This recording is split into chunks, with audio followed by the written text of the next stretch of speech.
Hi, my name is Robert Tuber. I am the co-chair of this year's Wisconsin Solo and Small Firm Substantive Law Track section, also one of the presenters this year. And the topic I spoke on was what you should do if your client receives a letter from the IRS. Well, the first thing that should be done is that the letter should actually be read. I know it sounds a little silly to say this, but actually reading the letter and finding out what it says will tell you a lot about what situation your client is in.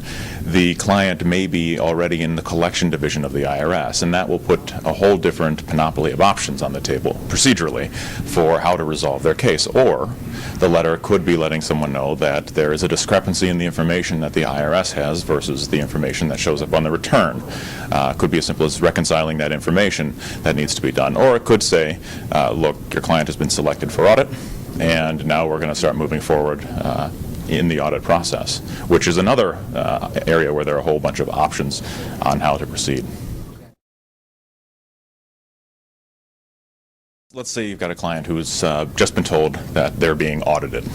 Okay, that means someone's going to come in and want to take a look at their tax returns, their records, and all the data that support what was on that tax return.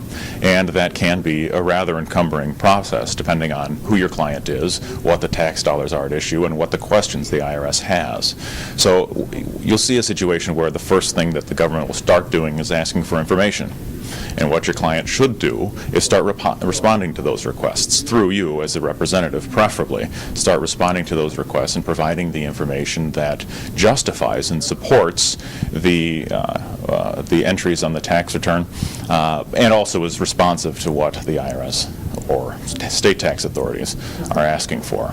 And once you're in a situation now that you're engaged in the audit process where you have information being provided, your client is able to start taking certain positions with respect to what the auditor is looking for. I mean, these information requests from the government are going to tell you as representative what the IRS is concerned about, and it helps focus the audit into a context where everyone now knows what we're interested in looking at, and now we can move forward.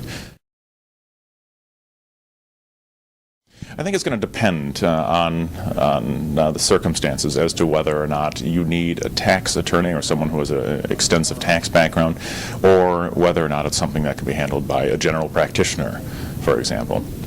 What I think any lawyer wants to do is make sure that they're respecting the ethical obligations to be able to competently pursue the client's endeavor. That's going to be probably the most important, and that should be the guiding line for deciding whether or not you're going to accept a tax-related engagement from a client.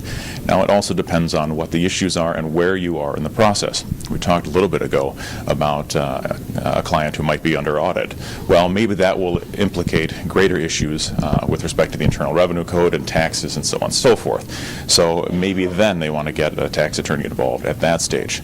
On the other hand, if your client is on the other side of the IRS, the collection division of the IRS, that is going to involve more procedural questions and factual questions concerning the finances of your client and ability to pay and what options are available there.